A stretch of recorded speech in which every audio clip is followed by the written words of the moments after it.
తమిళనాడులో విజయ్ సాధించిన విజయాన్ని ఒక సంచలనంగా చెప్తున్నారు. టీవీకే పార్టీ పెట్టినటువంటి 2 ఏళ్లలోనే ఇంతటి గొప్ప విజయం. అందులోని అన్నా ద్రవిడ మున్నేట్ర కజగం, ద్రవిడ మున్నేట్ర కజగం, ఈ 2 పార్టీలు పాతుకొని ఉన్నటువంటి స్థితిలో మూడో పక్షంగా బరిలోకి వచ్చి అంత గొప్ప విజయాన్ని సాధించడం అనేటటువంటి దాన్ని భారతదేశ చరిత్రలోనే గొప్ప రికార్డుగా చూస్తున్నారు. ఇది ఎవరు కూడా ఊహించినటువంటి విజయంగా చెప్తూ ఉన్నారు. అయితే వాటన్నిటికంటే మించి ఇప్పుడు ప్రజాస్వామ్యం అంటే ప్రత్యేకించి దక్షిణాది రాష్ట్రాల్లో ఓట్లు నోట్లు అంటే కోట్ల రూపాయల ఖర్చుతో ముడిపడినటువంటి వ్యవహారం. వారసులైనా ఉండాలి, లేదంటే కనుక 100 కోట్ల రూపాయలు ఖర్చు చేసేటటువంటి సత్తా అయినా ఉండాలి, ప్రధాన పార్టీల తరపున మాత్రమే అభ్యర్థులుగా నుంచోవాలి. ఇలాంటి అర్హతలన్నింటినీ లెక్కలు వేసుకుని మరీ బరిలోకి దిగుతున్నటువంటి పరిస్థితుల్లో టీవీకే అనేటటువంటి పార్టీని పెట్టి చాలా కీలకమైనటువంటి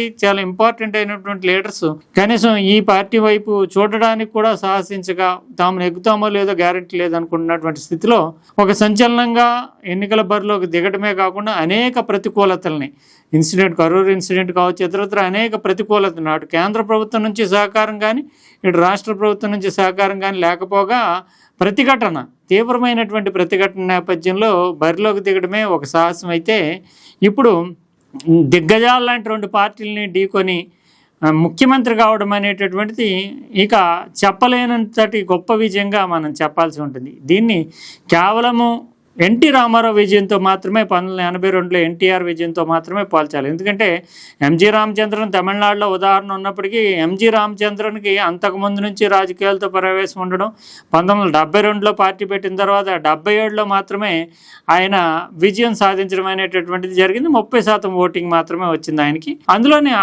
ఆ పార్టీ తరపున అంటే ఎంజీ రామచంద్రన్ తరపున పోటీ చేసిన వాళ్ళు ఎవరు కొత్త వాళ్ళు కాదు. అంతకుముందు డిఎంకేలో ఉన్నటువంటి వాళ్ళు అంతా కూడా సీనియర్ నాయకులు ఆయన చుట్టూ చేరి పోటీ చేస్తారు. కానీ ఇప్పుడు చాలా కొత్త సామాన్యమైనటువంటి అభ్యర్థులు, అంతేకాకుండా ఇప్పుడు రాజకీయం మారిపోయింది. కనీసం ఎమ్మెల్యే ఎలక్షన్ అంటే ప్రధాన పార్టీ తరపున అభ్యర్థి రంగంలో నిలాలంటే 30 కోట్లు తక్కువ కాకుండా ఖర్చు పెట్టాల్సి ఉంటుంది. ఇప్పుడు తమిళనాడులో జరిగిన ఎన్నికల్లో కూడా డిఎంకే కొంచెం ఎక్కువగా 30-40 కోట్లు ఖర్చు పెడితే ఏడీఎంకే 20 కోట్ల వరకు ఒక్క అభ్యర్థి మీద ఖర్చు పెట్టినట్లుగా అంచనాలు. కొన్ని లక్షల రూపాయలు వ్యయంతో ఇంత గొప్ప విజయం అంటే ప్రజాస్వామ్యం అంటే ఓట్లు కొనుక్కోవడం అనేటటువంటి పరిస్థితి రూఢి అయిపోయినటువంటి వాతావరణంలో అది కాదు ప్రజాస్వామ్యం. మాకు నచ్చితే, మేము మెచ్చితే, నమ్మకం పెట్టుకుంటే డబ్బులు పైసా కూడా ఖర్చు పెట్టకపోయినా మిమ్మల్ని నెగ్గించి అందలం ఎక్కిస్తామని తమిళనాడు ప్రజలు నిరూపించారు. దీంట్లో ఒక డ్రైవర్ కొడుకు, నిజానికి విజయ్ డ్రైవర్ కొడుకు శబర్నాథన్, ఆయన ఎమ్మెల్యే కావడం అంటే అసలు ఒక డ్రైవర్ కొడుకు ఎమ్మెల్యే కావడం అంటే మనం ఊహించలేము. సాధారణంగా ఏంటంటే బాగా చదువుకున్న వాళ్ళు ఒక డ్రైవర్ కొడుకు ఐఏఎస్ అయ్యాడు, ఐపీఎస్ అయ్యాడు అంటాం. అంటే అది చదువుకుని మాత్రం అయిపోతూ ఉంటారు, కష్టపడి చదువుకుంటే. కానీ ఇది ప్రజలతో ముడిపడినటువంటిది. అయినా ఒక డ్రైవర్ కొడుకు కావడం కానీ, 35 ఏళ్ల నుంచి ఓటమి ఎరిగినటువంటి స్టాలిన్ 2011 నుంచి ఒకే కొలత్తూరు నియోజకవర్గం నుంచి వరుసగా నెగ్గుతూ వచ్చినటువంటి స్టాలిన్ని బిఎస్ బాలు అనేటటువంటి క్యాండిడేట్ ఓడించేయడం కావచ్చు, అరుణ్ రాజ్ లాంటి ప్రొఫెషనల్స్ రావడం కావచ్చు, ఇవన్నీ చూస్తే ఫస్ట్ టైం కంటెస్టెంట్సే దాదాపు 3వ వంతు ఉండడం కావచ్చు. ఇవన్నీ చూస్తే ఎన్టీ రామారావు మాత్రమే ఈ రకమైనటువంటి ట్రాక్ రికార్డు దక్షిణ భారతదేశంలో కలిగి ఉన్నాడు. ఇప్పుడు విజయ్ దాన్ని చూపించాడు మళ్ళీ మరోసారి, అంటే హిస్టరీని రిపీట్ చేశాడు. అయితే తెలుగు రాష్ట్రాల్లో ఆ పరిస్థితి లేదు. చిరంజీవి పార్టీ పెట్టినా, లేదంటే పవన్ కళ్యాణ్ పార్టీ పెట్టినా డబ్బులు లేకుండా రాజకీయం చేయాలని 2019లో పవన్ కళ్యాణ్ కూడా ప్రయత్నం చేశాడు. డబ్బులు లేకుండా ఆయన వామపక్షాలని, బహుజన్ సమాజ్ పార్టీని కలుపుకుని ముందుకెళ్తే ఆయనే స్వయంగా 2 చోట్ల ఓడిపోయాడు. అంటే మన దక్షిణ భారతదేశంలో తెలుగు రాష్ట్రాలు మాత్రం ఇంకా డబ్బులు చుట్టూనే రాజకీయం నడుస్తుంటే తమిళనాడు లాంటి నిజానికి దక్షిణ భారతదేశంలో సంక్షేమ పథకాలకి, రకరకాలైనటువంటి తాయిలాలకి పేరెన్నిక కన్నటువంటి ప్రాంతం ఏదైనా ఉందంటే తమిళనాడు ముందుగా వెళుతుంది. మిగిలిన దక్షిణాది రాష్ట్రాలు దాని వెనకాల ఫాలో అవుతుంటాయి. అటువంటి తమిళనాడు ఈ రోజున కొత్త మార్గాన్ని చూపించింది. ప్రజల్ని మెచ్చేటటువంటి నాయకులు కొత్తగా పార్టీలు పెట్టిన ప్రజలకు నచ్చితే కనుక నెగ్గుతారు అనేటటువంటిది ప్రజాస్వామ్యం మీద నమ్మకాన్ని పెంచింది. ఎందుకంటే డబ్బు అక్కర్లేదు. ఈ నెగ్గినటువంటి క్యాండిడేట్లు 108 మందిలో చూస్తే కనుక కనీసం కొన్ని లక్షల రూపాయలు ఖర్చు పెట్టే క్యాండిడేట్లు కూడా చాలామంది లేరు.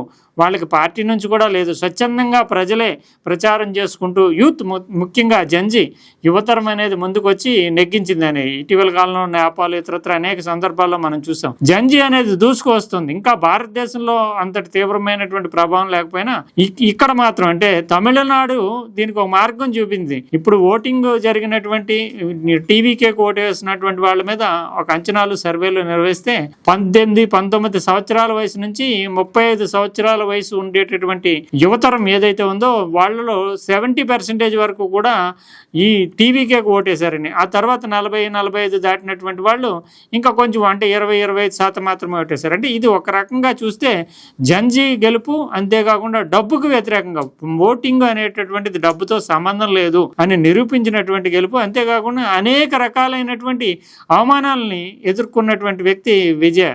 ఎందుకంటే ముఖ్యంగా జయలలిత 2013లో మంచి పీక్ స్టేజ్లో విజయ్ ఉన్నప్పుడు తలైవా అంటూ ఒక సినిమా వచ్చింది ఆయనది. వచ్చినప్పుడు దాంట్లో ట్యాగ్ లైన్ ఒకటి, టైమ్ టు లీడ్, అంటే ఇంకా నాయకత్వం వహించడానికి సమయం ఆసన్నమైంది అంటూ ఆ సినిమాకు ముందు ట్యాగ్ లైన్ పెట్టుకుంటే ఇది తనకు సంబంధించి ఏదో నష్టం చేసేందుకు, తన స్థానాన్ని ఆక్రమించేందుకు అంటూ సెంటిమెంట్ ఫీల్ అయ్యి జయలలిత ఆ సినిమా విడుదలకి అనేక ఇబ్బందులు కల్పించడము, ఆ సందర్భంగా నిర్మాతలు కోట్ల రూపాయల నష్టాలు పోతున్నారంటూ జయలలితను కలవడానికి ఈ విజయ్ తండ్రి చంద్రశేఖర్ని ట్రై చేసినప్పుడు కొన్ని గంటల పాటు ఎండలోనే వాళ్ళ నుంచి వెనుతిరగాల్సినటువంటి పరిస్థితి రావడం, అంటే అంత తీవ్రమైనటువంటి అవమానాలని కనీసం ముఖ్యమంత్రిని కలవడానికి ఒక సూపర్ స్టార్ రేంజ్లో ఉన్న వ్యక్తికి కలవనటువంటి పరిస్థితి కూడా ఎదురైంది. అంటే తమిళనాడులో పాలిటిక్స్, తమిళనాడు రాజకీయాలు ఎలా ఉంటాయి, ఎంత క్రూడ్గా ఉంటాయి అనే దానికి ఉదాహరణ. ఈ రోజున విజయ్ అదే ముఖ్యమంత్రి పీఠాన్ని అధిష్ఠిస్తున్నాడు అంటే చాలా గొప్ప విజయంగా చెప్పాలి. ఇక అట్టడుగు ఆయన ఎదుగుదలంతా కూడా అట్టడుగు బలహీన వర్గాల నుంచి, ఒక రకంగా చెప్పాలంటే దళిత్ కమ్యూనిటీస్ నుంచి పైకి వచ్చి ఎదగడము, ముఖ్యమంత్రి పీఠాన్ని అధిరోహించడం అంటే గొప్ప విషయంగానే మనం చెప్పాల్సి ఉంటుంది. ఏదేమైనప్పటికీ ఇది తెలుగు రాష్ట్రాలకే కాకుండా భారతదేశంలో ఈ మధ్యకాలంలో పెరుగుతున్నటువంటి కులపరమైనటువంటి, ధనపరమైనటువంటి, మతపరమైనటువంటి అనేక రాజకీయాలు దేశాన్ని శాసిస్తున్నాయి. రాష్ట్రాల్లో ఈక్వేషన్స్ని మార్చేస్తున్నాయి. వీటన్నిటికీ అతీతంగా ఒకే ఒక మంత్రం, యువమంత్రం, మన అభిమానం అనేటటువంటి రెండింటినే ఆయన రెండు అస్త్రాలుగా చేసుకుంటూ గెలవటం అనేటటువంటిది కులాలు, మతాలు అన్నిటికీ అతీతంగా విజయ్కి ఓటింగ్ జరగటము, అందులోని ద్రవిడ పాలిటిక్స్ అంటూ పాతుకుపోయినటువంటి రెండు పార్టీలు ఏఐడిఎంకే, డిఎంకేలు రెండు ఒక రకంగా చెప్పాలంటే తమిళనాడు లాంటి ప్రోగ్రెసివ్ స్టేట్ని వెనక్కి తీసుకెళ్తున్నాయి. రకరకాల తాయిలాలు ఇచ్చి కేవలము తమ ద్రవిడ అనేటటువంటి పదము, హిందీ వ్యతిరేకమైనటువంటి పదము, వీటితోటే తాము మనుగడ కొనసాగిస్తామనుకుంటాం.